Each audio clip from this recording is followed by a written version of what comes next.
Every day, 34 people in their 20s and 30s are diagnosed with cancer. On the 7th of July 2015, I was one of the 34. On the 28th of August 2008, I was one of the 34. These are the stories of what happens afterwards. This is Afterthoughts.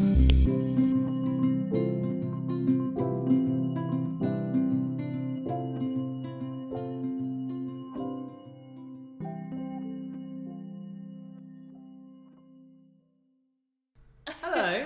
Hello, welcome back to Afterthoughts. How are you, Toby? I'm okay, thank you. How are you, Alice? I'm very well, thank you. And I am super excited today to have the brilliant, fabulous Kris Hallenga with us today. Hi, Kris. Hi.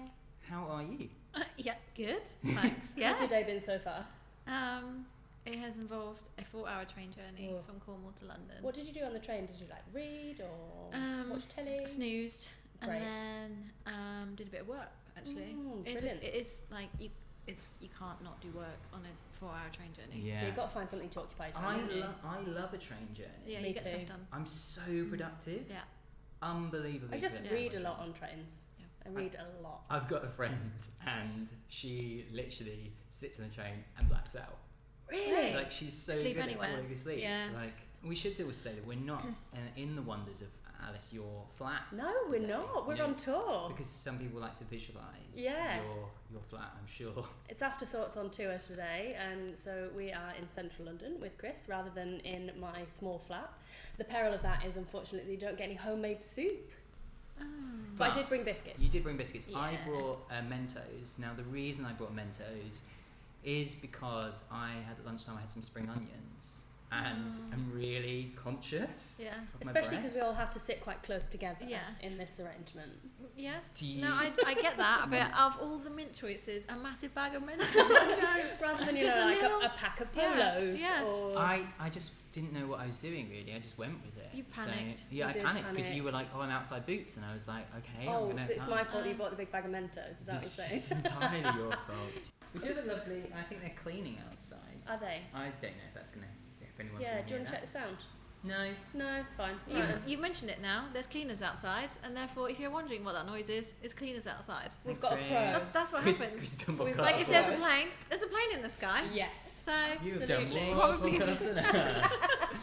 We are definitely It's still happened. just making this up. Well, Kris, welcome to Afterthoughts, a series of storytellers talking about life beyond a diagnosis, and we're discovering some stories. But with Afterthoughts, we always like to talk about the human before the cancer. So we have our quickfire questions, which Great. we've been giving everybody. Yeah. So they're pretty intense, Okay. pretty hard. Yeah. Really, yeah. About the human Really first. hardcore. Okay. They're not Yeah, at all. no, They're not remotely right, yeah. difficult. Are you ready to start? I think so. And don't worry about being too quick fire. Okay. It's also fine if you're a bit slow. Kris, could you please give us your preferred pronouns? Lady Kris. Thank you very much. Brilliant. Now, I'm going to put a caveat on this one. You can't say Maren. Who do people say you look like? Oh Jesus. And just for anybody who doesn't know, so- Maren is Chris's twin sister. Identical twin sister. That's cheating. Nah. No, No. just no Kris. one? Just Maren. My friend Louise. Whenever we Oh. go somewhere together, people think we're sisters. Oh, that's So, quite a good one. Yeah. Nice, great. Kris, first pet. A hamster Yes. called Goldie. Oh, good one. Did you name Goldie? It was like a shared pet, so I Yeah. think it was like a joint decision. Ooh. Very quickly, when do you think I took over naming my hamsters? I had 4. Here we go. Hamish, Basil, Bob, Fred. At Hamish. It was a Bob. Okay. Where do you say you are from? I say that I'm from Germany. Yeah, originally. Favourite soup? Ooh. Do you know what? I made a quinoa and lentil soup yesterday. Quinoa and lentil. Yeah. That sounds It was delicious. pretty, yeah, it was good. But actually, my all-time favourite is probably mushroom. Oh my god! I really no like. way! I like the texture. Right. Toby and I hate mushroom soup. All right. Both of us. We've had 3 people we've asked this question to, and And they've they've said all said mushroom. mushroom. Well, you guys. Are you all agreeing? Is there like It's too weird. there's a hidden WhatsApp group that we don't know about? Yeah. So they're going to Afterthoughts ask you guests. what your favourite soup is. Please say mushroom. Mushroom soup's rank. Well, In my opinion. obviously haven't tasted a good mushroom soup. But it tastes like mushrooms. Well, kind of. But there's other flavours as well, guys. Anyway. Little. We're gonna have to move on, because otherwise we're gonna have to stop asking this question. Who came out with that question? We've got a few more to go. Hang on. Oh right. But we can't. We just can't talk about the soup one anymore. I don't think. Gonna have to. Okay. No. 3 words to describe your personality. Oh god.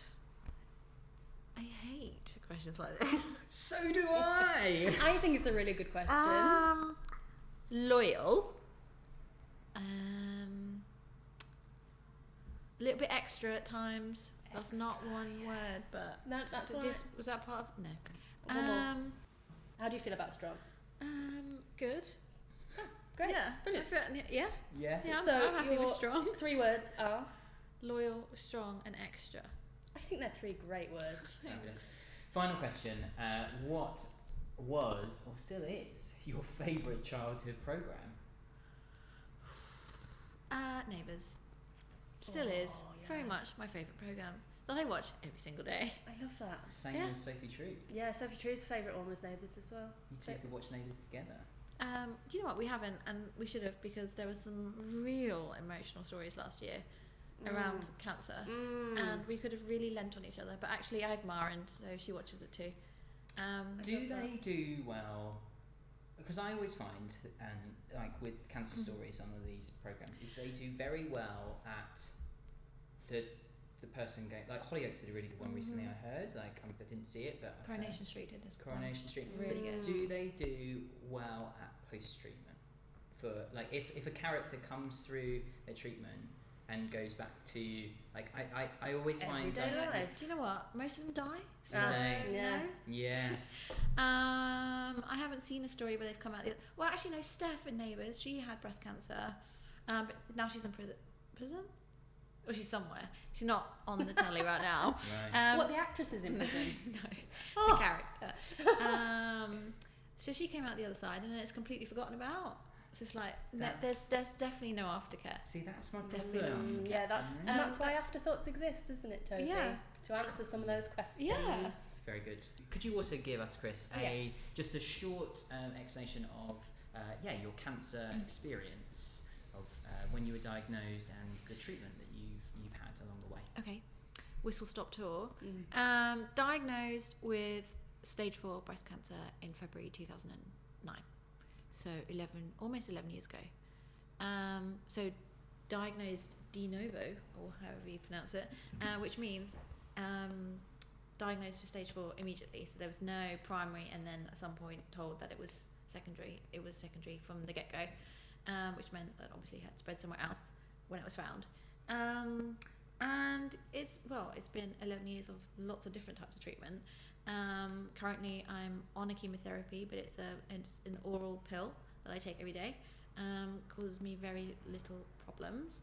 And before that I wasn't on chemo, and then before that I was, and it's been one of those sort of situations. A bit of this, a bit of that, and I'm somehow still here. Yeah. Yes. Fabulous. Brilliant.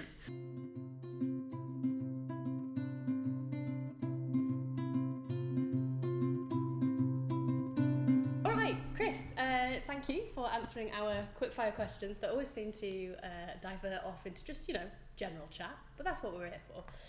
To start off with, though, we're now gonna move into our themes, and we're gonna get some stories from you, which I am very excited about. And to start off with, we'd really like to hear a story of kind of beyond. Now, obviously, you've had ongoing treatment, so you can't tell us a story about beyond treatment necessarily, but we'd like to hear a story about beyond treatment, or beyond the hospital, or beyond diagnosis. So over to you. Okay. Like you said, there's never been a case of not being on treatment. And so for me, when I was diagnosed, I knew immediately that there wasn't going to be necessarily an end point unless the end point was death. But I knew there was going to definitely be some kind of period between me being diagnosed and death that I would have to deal with in some way. But immediately I was given quite a lot of intensive treatment to sort out the pain that was in my spine, because the cancer had spread to my spine. And then I had 5 months of chemotherapy. So the chemotherapy was to shrink the tumour in my breast, which was massive, and it needed to be not massive, so that they could get rid of my boob.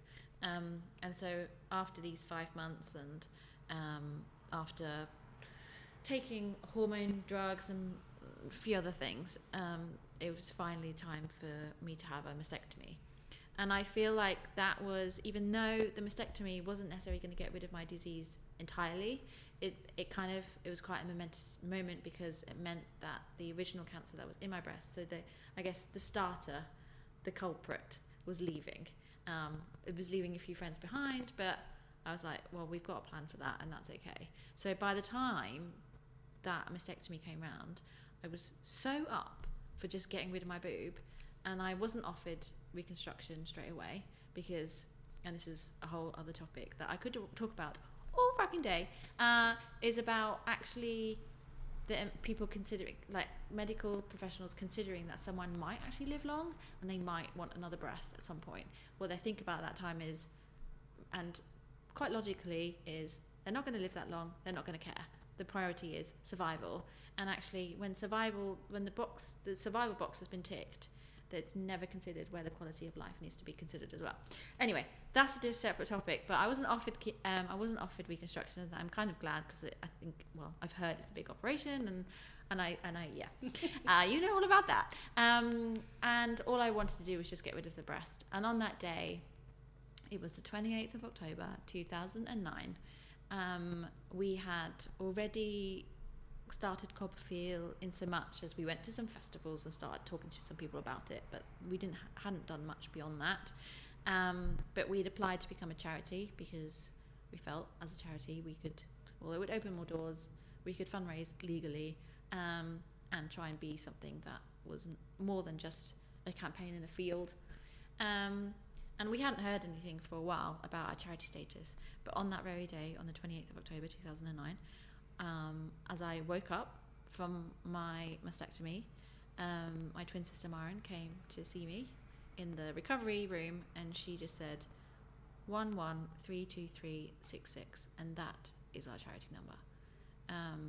And that was kind of like, you know what, I still have cancer, but I've just gotten over something that I've been wanting for so long, and like gearing up to for so long, and at the same time, so we're getting rid of something not very nice and starting something, well, I didn't know what we were really starting, other than I knew it was going to be great.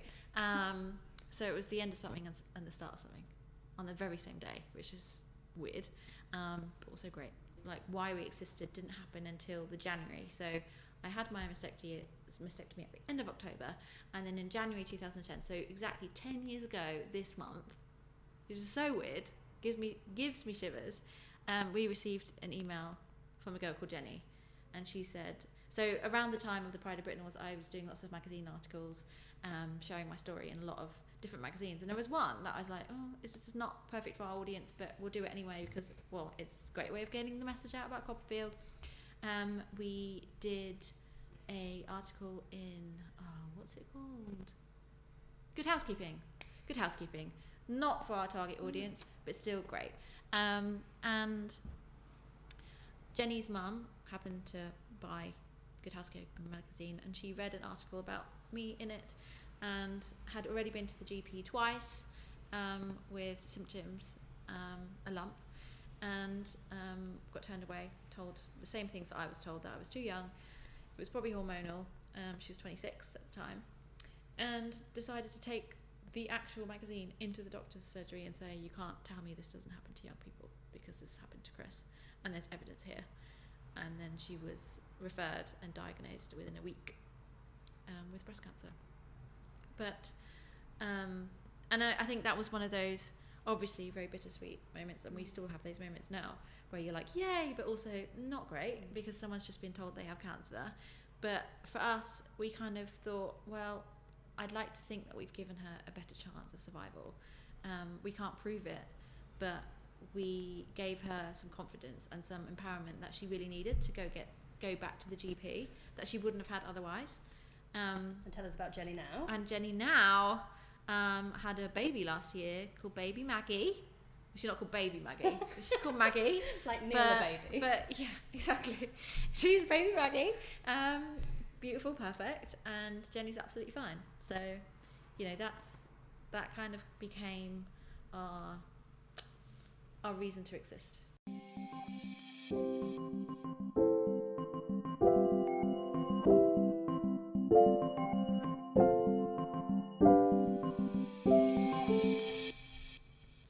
So, our next theme on Afterthoughts is invisible impacts, where we like to explore a story that is talking about some of those things that perhaps people aren't seeing or don't get the opportunity to know about. So, Kris, could you tell us a story about an invisible impact, please?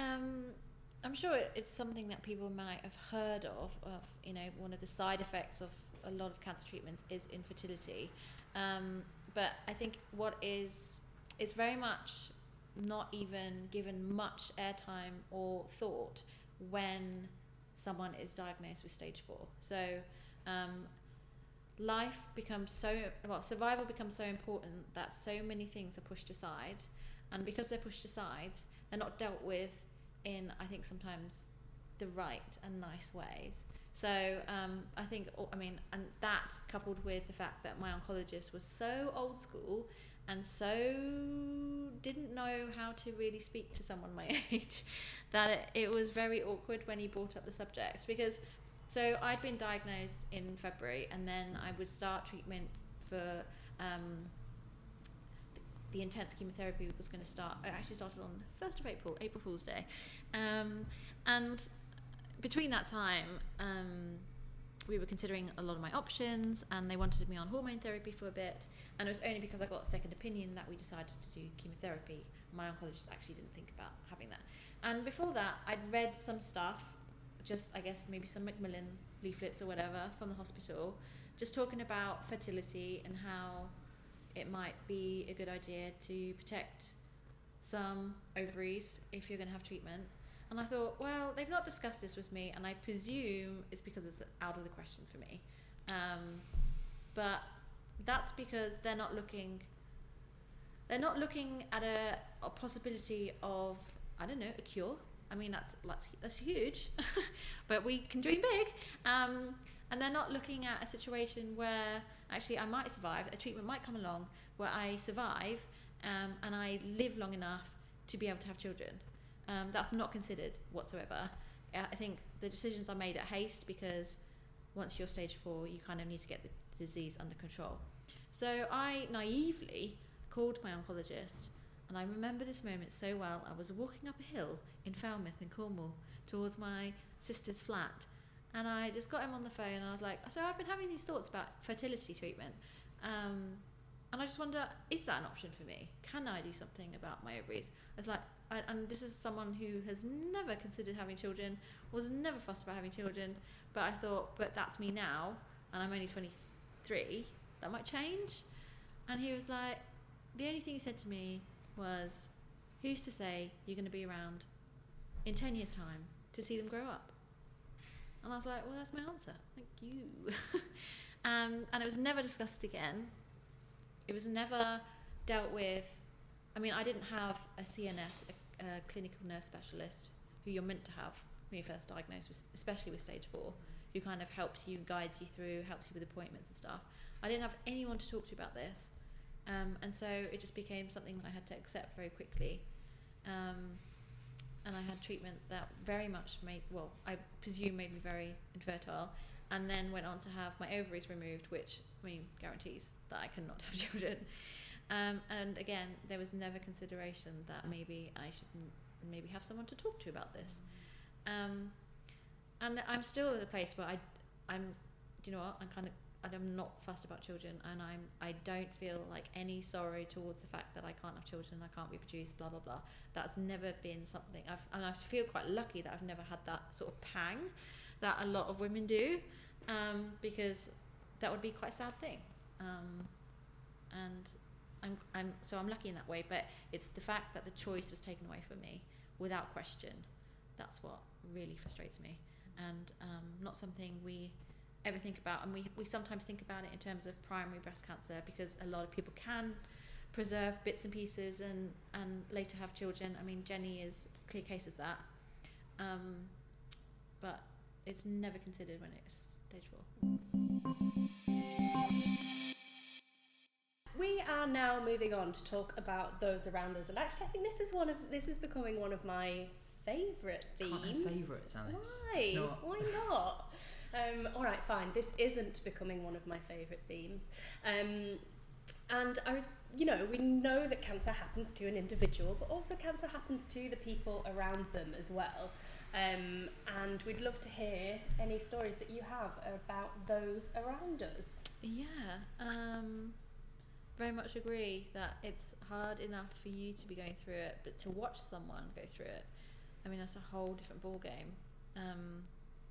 And luckily, I haven't had to do that. So you'd have to ask them how that feels. So I've definitely seen a real spectrum, like the whole spectrum of a human being, I think, because of cancer, like goodness and badness all in one. And the good, I didn't realise the good was going to be so apparent so quickly after my diagnosis, because I just felt bad. Everyone I was telling, I just felt awful. I was like, I'm shitting all over someone's day. After each phone call, I felt shit. And then there was one call that I made to my friend Neil, the day that I was diagnosed. So at this point, I only knew that I had cancer in my breast. I didn't know that it was stage 4. I found that out a week later after they did some scans. So I called him and said, I've been diagnosed with breast cancer. And I mean, he didn't react all that much on the phone. I could tell that he was obviously shocked, as was everyone else. But he lived in Scotland and I lived in the Midlands. And the next morning, he was at my house. He drove through the night to be with me, because he didn't believe me when he asked me on the phone how I was, and I said I'm okay. He didn't believe me. He wanted to see it for himself. And then he got there and he was like, oh, you actually are okay. But that was such a huge gesture, and like no one's ever done that to me before, or like something like that for me before. And I was like, oh, I can get used to this cancer look. Like, people are real nice. So yeah, that happened on the very next day, and it was. Did he just? Did he just? He's like, right, you're cool. No, we had lunch, and it was weird. It's still like this really surreal moment. I'm sure you guys know how that felt. Like the world was the same, but also really not. Like you're walking around and it feels dreamlike, not a particularly nice dream. You're having to function as normal, but it feels really hard to function as normal. Yet you're still living, you're still doing things. And him being part of that was comforting. It must have made it feel more real as well when he turned up at your door. Oh, like this is serious. Someone else thinks this is really serious, so should I be thinking this is really serious? And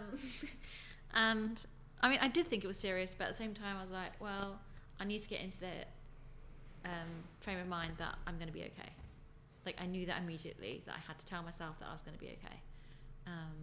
To be honest, like I say this a lot, but my reference to the disease was like, I don't really know enough to decide whether this is really bad or really good. Like I really don't know. I knew that cancer wasn't great, but at the same time I was like, well, I'm young, I'm fit. Like how bad can this be? And then a week later, I knew just how bad it could be, because it was that bad. But at the time, I was like, no, I can do this. And I think, you know, my friends and family have always said they take their cues from me. So if I'm okay, they're okay. If I cry, they cry. And I think that's okay. But now, 11 years on, I kind of feel like people forget. And that's okay. Like I think it's okay. I don't want to have to, but I don't want to have to be that person who's like, can I just remind you all that I have cancer? And in an American accent. And when I have cancer, I'm American. And you all have to fucking do what I want. I don't want to be that bitch. But at the same time, I really fucking do. So it's real hard to balance, like, I'm fine, because everyone wants me to be fine and needs me to be fine. But at the same time, sometimes I'm really not. And how do you jump from one to the other just like that? Like, I'm not going to make a broadcast and say, today, guys, I remember that I still have cancer and it's really still fucking shit. And I think we should all just live in that moment for a bit. Are you still friends with Neil? Yeah. Yes. Back to Neil. Yes, we're still really good friends. And he's the one that actually keeps me grounded about so many things. How does Neil keep you grounded? He doesn't do the sympathy or anything like that. He just tells me to get the fuck on with it. When I had, when my hair started falling out, I took a trip to Scotland. And as I said goodbye to my mum on the train, I still had hair. And like, we both knew without saying that the next time she was going to see me, it was going to be without hair. And like, she was preparing herself for it and I was preparing myself for it, but I was quite glad to be away from everyone when that was happening. I mean, I clung onto my hair so long, I just stuck a hat on it. And it was like, I wasn't washing it and it was disgusting. So by the time it was like properly falling out, it came out with like one sort of brush of the hair. It was like all gone. And Neil and I sat down by the lock in Ballachulish, where he's from, in Glencoe. And it was a beautiful sunset. And I was like, I think it's time. And he just brushed my hair and it all came out and it looked like a bird's nest and we just left it there for the birds. Well, I took some of it home and it was sat in a box under my bed for so many years, and I opened it up and I was like, why the fuck am I keeping my hair? That is disgusting. So I chucked it and it was great. It was a good release. But yeah, he brushed out my hair and just made jokes the whole way through it. He called me every name under the sun.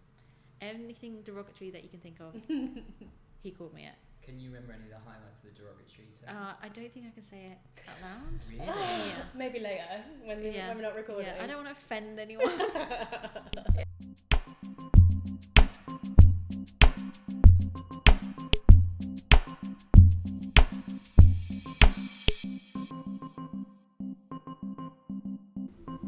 So, afterthoughts, we like to pose the question around sometimes cancer can be a gift or you could have a grievance about cancer. So, Kris, we would like to ask if you have a story that fits inside that. I would say that for me, those terms don't suit how I feel about cancer. And the word that I tend to use more often and suits, I guess, where I am with it now is inconvenience. It is an inconvenience to have it at this time, because I've been so lucky that for 11 years I've pretty much been able to get on with my life, as in like I've been able to carve out a life, I guess, because of cancer, because if it hadn't been for cancer I wouldn't have started a charity. I've earned money because of it. I've carved myself a pretty good career because of it, and the fact that I still have it, still have to go for treatment, still have to have scans, still have to sit through all these angsty, terrifying moments, to me is an inconvenience more than anything. And there's a particular busy time in my year, which is when I'm organising a one-day music, comedy, fun fest called CoppaFeel in London, and it's all-consuming. I put my absolutely everything into it because it means so much to me. It's an event that's been running for 10 years now. It celebrates everything that CoppaFeel is. It brings together all the people that have, I don't know, made CoppaFeel what it is today, and it brings new people to the table and says, hey, we're CoppaFeel, join us, be part of the crew, and also raises money, which is great. And as I'm organising that, the last thing I want is have to go to hospital for treatment or scans. It doesn't fit into my life at that time. I can't give it any headspace. I can't be worrying about scan results whilst also emailing people about stage times for their set. That doesn't work out for me, and I've learnt that over the years that I cannot give both the same amount of attention. So because I do go into scared mode when I've had my scans. I go into that mode of like, what if, and to me, when I'm worrying about that, and I think any day now I might find out something really bad, and I've spent all this time emailing people about stuff that is actually not that important, it just really bugs me. So this last year I decided I'm just going to put off my scans. I was due to have them in October. Festive happens in October, and I decided to push one back to the 1st of November, and I decided that one of the scans I had before CoppaFeel, but then I didn't get the results until the end of October. So way after the event, way after my time in London, I could go back to Cornwall, get my results, and deal with it in that moment. Because had I received bad news before the event, I wouldn't have known what to do with that information at that time. I wouldn't have had any time to really think about it, what my next step was going to be. Because if something happens, if there's a new progression with my disease, I go into action mode. I go into, right, this is what we have to do next. And I need to research as much as possible. And I would not have had the time to do that. So I decided that it was worth the risk, I guess, of delaying it by a few weeks. And thankfully, it turned out okay. And I got good news that the cancer was still stable or had shrunk in some parts. So it paid off. But that, to me, is actually learning that this is very much still I have control of the situation. I have control of when I have to go to hospital, because I've made it so, and I've got to a really good place in terms of my relationship with my oncologist. In fact, to get the results for my body scan, I said to him, look, London have scanned my brain and they've said that it's all good and the results were great. Now what I now need you to do is tell me that my body is also great and it's all fine. And he just said, yep, it is, on email, So we've got to a phase where I don't, because I hate going to the hospital. I hate sitting in that waiting room, because it's so much time where you're just thinking about every fucking scenario that could happen in that room that you're about to go in. And so I've just cancelled that out of my life. Like I don't need that. I don't need to wait to be told something. I can just get a phone call or get something by email instead. Where I'm in my home, in my situation, where I can control what happens next. Because when you get news at the hospital, you still have to leave. You still have to walk back through the room, the waiting room. You still have to get in your car. You still have to have that horrible drive home. I'm like, I've just deleted that from my life.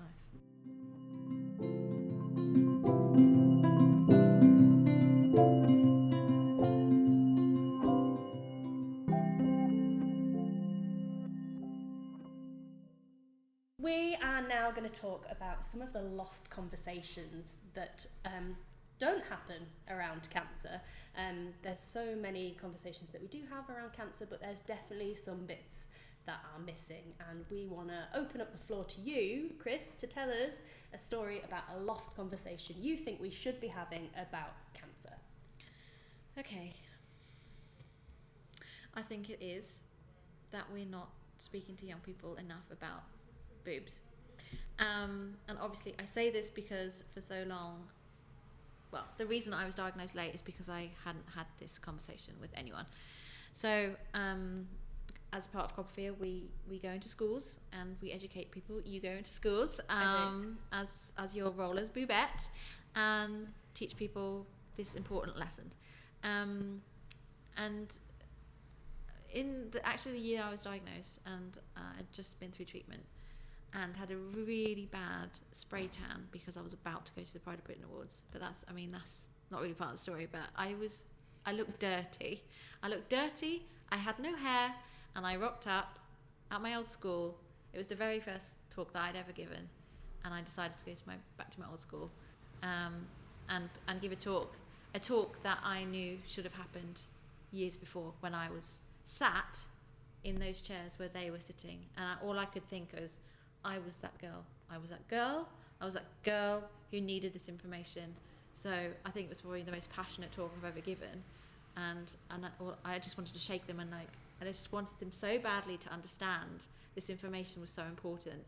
I must have been like such a crazed woman at the time, but I taught them the importance of checking their boobs. I taught them that if they find something that's not right for them, they should fight for their own health, and speak up if something's not right. I'd like to think that's had some impact on them. I'll never know, but just knowing what I should have known back then is enough for me to understand that that's going to do them some good in some way or another. Because as we know, 1 or 2 of us are going to get cancer of some kind, so it's going to help them in some way. I just know it. A lot had changed, like obviously schools change, but what hadn't changed is the chairs and that hall and the smell of that hall as I was giving that talk. And I was like, I could imagine myself being back in that place, and being that girl who didn't know she should check her boobs. So that was weird. So I think that's definitely the number one conversation that I believe needs to happen, and obviously is the reason that CoppaFeel still exists today, because there's still many schools that are not doing this. Hopefully at some point this year they will have to, but there's still a lot of work to be done. Can you tell us a little bit about the cancer education? So for so long, because obviously it makes total sense for not us as in a charity, we should be educating young people about checking themselves, and that cancer becomes part of the curriculum, so it becomes part of something that you just happen to learn at school. It's not a big deal, but it's something that we all need to be aware of because it's very likely to happen to us. So we've been campaigning for many years to make cancer part of the PSHE curriculum. So, and to make sure that PSHE is given time in every single school, because in a lot of places it's not. So from this year, I don't know at what point, but finally we were told that cancer has been put on the curriculum, after many really fun conversations with MPs. And we've now developed a whole school pack on how to actually do it. And that comes out of speaking to lots of teachers, speaking to students, speaking to people with cancer, and understanding what needs to be taught and how we teach it. And now we have this beautiful pack that any teacher can download from our website, and it's a brilliant resource, because it's one thing to know that you have to teach it, it's a whole other thing to actually have to do it and bring up a topic that they're having to probably deal with outside of work, so outside of school. It's very likely they know someone with cancer, and the last thing they thought is that they would have to bring those emotions into the school environment, into their work environment. So kind of arming them with what they need, so it doesn't become an emotional thing, it becomes a factual thing for them. So I'm going to challenge you on this a little bit, actually, because this is the theme is lost conversations here. And I think, yes, it was a lost conversation when you were diagnosed, when you were at school, but it's now completely shifted. And yes, we know that there's still work to be done, but I think that the work that CoppaFeel has done is moving that from a lost conversation that was missing from your education to something that is becoming more mainstream. So yes, it was a lost conversation, but also you changed that. So I don't think it's as lost anymore. Are you saying that you're not going to accept this is the last conversation? No, I am accepting it. It's like she's taking it away, but she give us with a compliment. Yeah, I know. I was like, so I think that's okay. It was the way she said it. I was like, I'm just going to challenge you on this, and I was like, Alice, what do you think we are? I didn't come here for a fight. Just bringing this up now. This is the moment. The last section to Afterthoughts, the last storytelling section to Afterthoughts, is don't laugh. Some people say that cancer isn't funny, but we know through experience that there are moments of cancer that are pretty funny, and it's important to talk about those as much as it is to talk about the heavy stuff. So, Kris, over to you. I mean, if we ain't got humour, what have we got, right? I did have to scratch my head a little bit about funny stuff that's happened, because it doesn't happen every day, but when it does, it is funny. I think that there's 2 things that I want to bring up, 2 stories. The first one is my prosthesis. So when you have a mastectomy, you are given, first you're given this really squidgy, light, fluffy thing to stick in your bra, just to bring the illusion that you've still got something there. And it's also post-surgery, it's nice and soft, so it doesn't cause any harm to the scarring and the recovery. And then after that, you graduate to something more realistic, which is really weird. It's like basically this sack of sand, which has this tiny little nipple on it, which doesn't represent anything like what you've just lost, but it's heavier. So I think it's mentally supposed to make you feel like you have something in your bra when you don't. It's like not yours, but it's there. And again, it gives the illusion that you've got 2 boobs. So I get why they exist, but I don't tend to use mine so much now, mainly because I've got to a point where I literally don't give a shit that I'm lopsided. Although saying that, I'm discussing with the surgeon at the moment about having my other one removed. So that's an exclusive for you guys. That's an exclusive. And these guys. So yeah, I've sometimes I don't even know where it is, and then I think somewhere in this world, my boob is lying just in the middle of the street, and because I sometimes forget that it's there, and if I can't find, if it's not in my house, it's got to be somewhere else in the world, and then I just think, oh, this like the adventures that's going on. But sometimes, so back when I was wearing it more regularly, I found another use for it. In winter, it's really handy at doubling up as a hand warmer. So I would take it out of my bra and stick it in my pocket. Yeah, who knew? So that's really handy information for some listeners, I think. And then when I was feeling really weird and a little bit fruity, on the dance floor, sometimes I would get it out, swing it around, slap it in people's faces. I've done that. Is there a particular song that prompts you whipping it out and slapping people in the face with it? Actually, no. Anything that's got a good... A beat. Anything with a beat. I did it on my wedding day. Did you? It's fun, isn't it? I took my prosthetic out of my wedding dress, shouted my friend across the room, Jane, think fast. Threw it at her across the room. Great. Cahoots. Did she catch it? Yeah. Great. And then she put it in her handbag for me. Wow. It gets kind of annoying and sweaty. Oh, super sweaty. And yeah, I mean, I'm not a fan. Did you name your prosthetic? Foob. All of mine have named. Well, had names. I don't need them anymore. So I had Gladys, Knit Tit, Becky with the good hair, and Rebecca Adlington. Great. Such great names. I would love to see the cartoon. Of the missing Adventures Foob. of the missing, and just seeing like people picking it up and wondering, what is this? Yeah, well, exactly. Well, the thing is, I had seen one before because my grandma had breast cancer when she was 30. So years ago, in the 50s, maybe. So back then, so this is what the family, whenever we talked about it, this is what the family stance was. They probably didn't know it was really breast cancer. They just took her breast off and that was that. She didn't have any treatments after that. I guess maybe, I mean, they would have been around, but she just wasn't offered them. So she didn't have chemotherapy, she didn't have radiotherapy, and they were like, well, maybe did she even ever have it? And she was a larger lady, and she had a fucking huge prosthesis. After she died, she didn't die of cancer, she died of unrelated causes. We found it in the cupboard, and I was like, what in the hell is that? And it was so fun to play with. And actually, we had this funny moment where we were like, did we take it out of her body? Like, when she was obviously dressed before we cremate her. Well, not we personally, like, I don't have a cremation place, crematorium. But when we had her readied for the event, and we're like, is the prosthesis still in there? Is it going to explode? Is this going to be amazing? It's just going to cause the biggest fire on earth.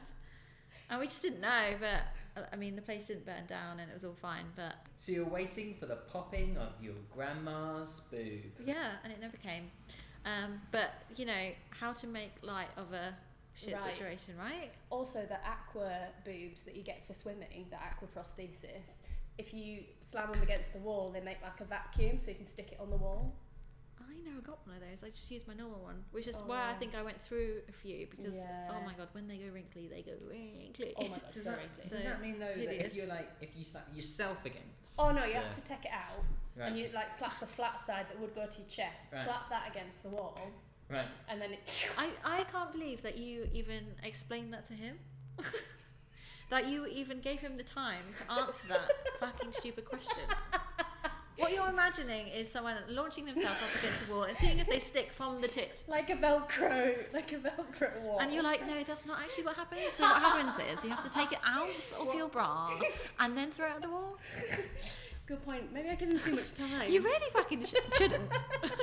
What are those things, those toys which you throw against the wall and then they... I love those things that just like those like army men that just go. Oh, But not, yeah. but also like you used to get like the really sticky ones. They used to, and I used to get told off because they'd leave dirty marks on the wall. Oh, I was thinking like a sketch, What's that? like a ball that's made of Velcro, and you you catch it in a thing in your hand. Oh, is that what it's called? Scat? No, it's not. But we'll go with it. What do you call it?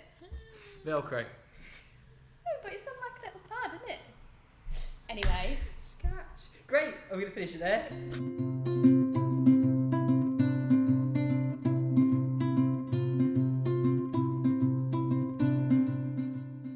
The last part, Kris, of Afterthoughts is to ask our afterthoughts on Afterthoughts. We said it quite a few times. Okay, Afterthoughts and Afterthoughts. I wasn't prepped for this, but Don't okay. worry. No, Alice, we're going to start with you first. Could you please tell me your afterthoughts on Afterthoughts? my afterthoughts on this episode of Afterthoughts is I've had a lovely time. I've had a really great chat. Good biscuits. Enjoyed the Mentos. So thanks for providing the Mentos. And it's really nice to record this somewhere that isn't my flat, actually. I mean, I love my flat, but it's nice to be somewhere else. That's my afterthought. What's your afterthought, Toby? One is the wonders of human beings. I think the story of Neil, really hit me. Of going, oh yeah, there are some good humans in the world, and I like good humans. We need to be reminded of that sometimes, Yeah, especially definitely. right now. I think. Yeah, definitely. And then my last. Loud Sorry, there we traffic. are. I really want to note that because when I'm doing the cutting of this, Yeah. that's one of my afterthoughts. Is me quite a lot of the time I've been sat here just thinking about the traffic. Yeah, me too. And it's just been in the back of my mind. But do you know what's really great? What? It's your turn to edit. I know. But I'm also enjoying that we've mentioned it now, as Kris Yeah, said earlier. exactly. You've got to mention it. And Yeah, then and will be also fine people with think, oh my god, they're central London, they're so cool. Yeah, we are Oh my cool. God. We are cool and it. chic. We got America. Kris, So when I've got cancer, I'm American. Kris, could you give us your afterthoughts on Afterthoughts? It's been a pleasure to do this recording with you guys. I actually feel like we should do this like all the time. Yeah. It's been a really good chat, and I think sometimes because I've had it for such a long time, it as in cancer, for such a long time, that I do forget things. I forget moments that have really shaped my experience and really shaped who I am today. And so I want to thank you for making me sort of think of those again and discuss them with you. I think I speak for both of us when I say it was our absolute pleasure. It's been so nice to have you on. Thank you. Yeah, it's been fab. No worries. So that's it for another episode of Afterthoughts. That's it. Yeah. That's fantastic. Well done, Alice. Great. Great. So thank you so much, Kris. You're Thank welcome. you, Kris.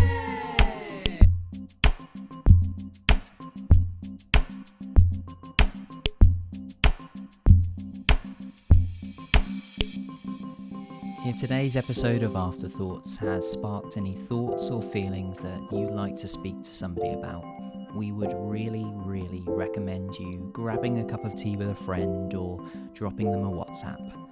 Or you could speak to our fantastic charity supporters, Trekstock.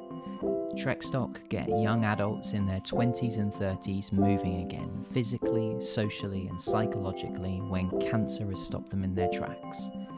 Find out more at www.trekstock.com. Afterthoughts is produced by Alice May Purkiss and Toby Peach from Beyond Arts, with sound design by Kieran Lucas.